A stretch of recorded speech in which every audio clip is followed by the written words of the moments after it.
Welcome to federal Andhra Pradesh. ఇవాల్టి ముఖ్యాంశం, ఆంధ్రప్రదేశ్ రాజధాని అమరావతికి రెండో విడత భూ సమీకరణ ఎట్టకేలకు ఆగింది. ప్రస్తుతం ఈ అంశం రాష్ట్ర వ్యాప్తంగా చర్చనీయాంశంగా ఉంది. ఎందుకు ఆగింది, ఎవరు ఆపారు, దీనికి దారితీసిన కారణాలు ఏమిటి అన్నది ప్రస్తుతం రాష్ట్రంలో నడుస్తున్న చర్చ. ప్రభుత్వమే ఆపిందని కొందరు, రైతుల నుంచి తీవ్ర వ్యతిరేకత వ్యక్తం కావడంతో ప్రజా ఆగ్రహాన్ని గమనించి రాష్ట్ర ప్రభుత్వం ఆపిందని కొందరు చెప్తుంటే, మరికొందరు జనసేన అధినేత పవన్ కళ్యాణ్ చెప్పిన మాట వల్లను, ఆయన వ్యక్తం చేసిన ఆగ్రహం వలనను భూ సమీకరణ ఆగిందనేది చెప్తా ఉన్నారు. వాస్తవానికి ఆంధ్రప్రదేశ్ రెండో భూ సమీకరణ కోసం సుమారు 43,000 ఎకరాలను సేకరించాలని రాష్ట్ర ప్రభుత్వం ఈ ఏడాది మొదట్లో నిర్ణయించింది. అయితే దీనికి సంబంధించి చాలా కాలంగా తర్జన భర్జనలు జరుగుతున్నప్పటికీ జూలై 1వ తారీఖు నాడు ఎట్టకేలకు ఈ భూ సమీకరణకు సంబంధించి నోటిఫికేషన్ కూడా విడుదలైంది. మున్సిపల్ శాఖ అడ్మినిస్ట్రేషన్ అధికారి సురేష్ కుమార్ ఆ మేరకు జీవో విడుదల చేశారు. ఈ జీవో విడుదల చేసిన తర్వాత ఈ జీవోను రాటిఫై చేయటం కోసం రాష్ట్ర మంత్రివర్గం జూలై 9వ తారీఖు నాడు ముఖ్యమంత్రి అధ్యక్షతన వెలగపూడిలో సమావేశమైంది. ఆ సమావేశంలో చాలా అంశాలతో పాటు భూ సమీకరణ అంశం చర్చకు వచ్చినప్పుడు కొందరు మంత్రులు దానిని వ్యతిరేకించారు. ఆ వ్యతిరేకించడం అంటే ఆగ్రహం వ్యక్తం చేయటం కాకపోయినా చెప్పిన తీరు ముఖ్యమంత్రిని కొంచెం ఆలోచనలు పడేసినట్టుగా అనిపించింది. సరిగ్గా అదే సమయంలో పవన్ కళ్యాణ్ భూ సమీకరణను వ్యతిరేకిస్తున్న అంశం ప్రస్తావనకు వచ్చినప్పుడు సమావేశం నుంచి బయటికి వెళ్ళిపోయారని, ప్రస్తుతం ఈ అంశం చర్చనీయాంశం కాకుండా ఉంటే మంచిదని ఆయన అన్నారని తెలుస్తూ ఉంది. సరే, తుది నిర్ణయం రాష్ట్ర మంత్రివర్గమే తీసుకోవాల్సి ఉన్నందున ఆ విషయమై భూ సమీకరణ రెండో విడత అంశాన్ని సిఆర్డిఏ వ్యవహారాలు చూస్తున్న మంత్రివర్గానికి అప్పచెప్తే బాగుంటుందని భావించి మంత్రివర్గానికి కమిటీకి అప్పచెప్పింది. వాస్తవానికి ఎలా అప్పచెప్పడం అంటే దానికి సంబంధించిన విషయాన్ని అటకెక్కించినట్టుగానే మనం భావించాలి.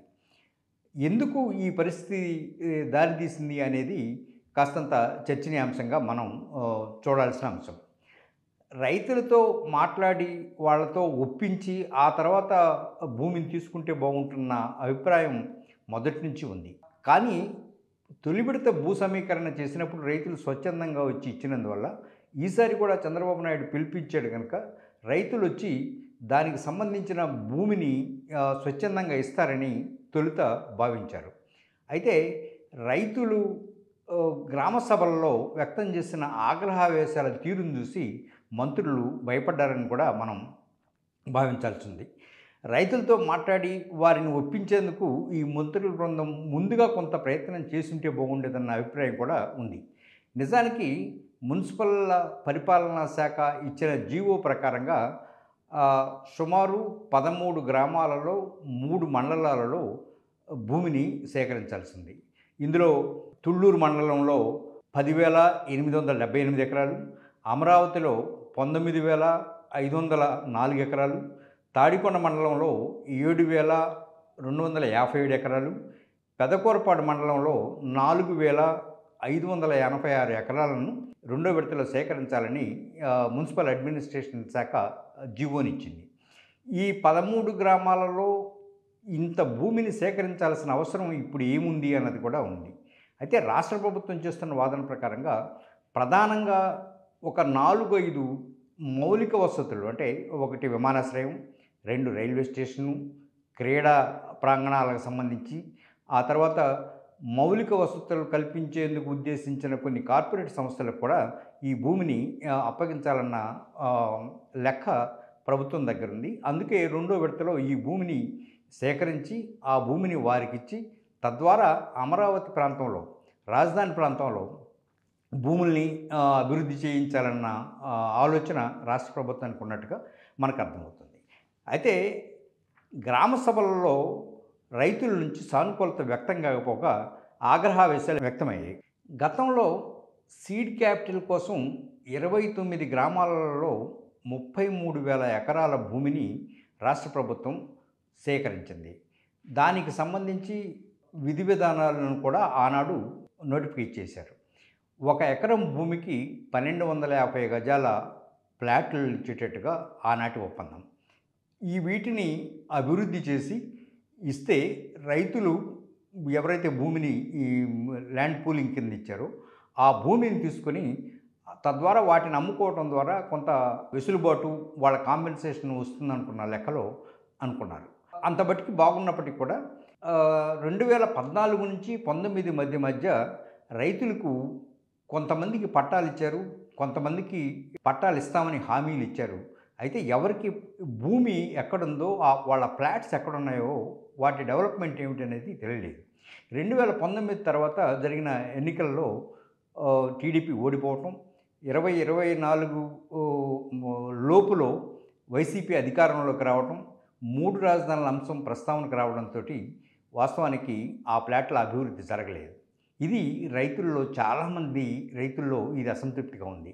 ఈ విషయాన్ని రైతులు అప్పుడప్పుడు వ్యక్తం చేస్తున్నప్పటికీ కూడా పాలకులు ప్రత్యేకించి చంద్రబాబు నాయుడు గారు మాట రైతులు వింటారన్న ఉద్దేశంతో రెండోసారి భూ సమీకరణకి టేకన్ ఫర్ గ్రాంటెడ్ అన్నట్టుగా దాన్ని రైతులు ఇస్తారు అన్న ఉద్దేశంతో ముందుకు పోయి రైతులకు నుంచి తీవ్రమైన ఆగ్రహావేశాలని అధికారులు ఎదుర్కొన్నారు.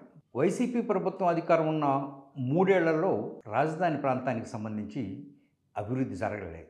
ఫలితంగా మొదటి విడత ఇచ్చిన 33,000 ఎకరాలలో ఫ్లాట్లు కానీ ఇతర భూములు కానీ పిచ్చి మొక్కలు మొలిచి అది ఒక అడవి ప్రాంతంలాగా తయారైపోయింది.